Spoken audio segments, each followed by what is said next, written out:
Bobson, tá passando aqui uma tempestade muito forte. Já tem derrubado árvores. Vários locais aqui em Portugal estão alagados. Não para.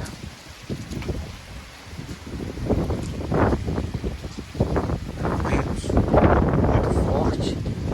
Fica balançando o tempo.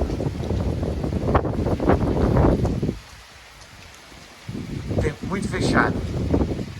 Olha aí.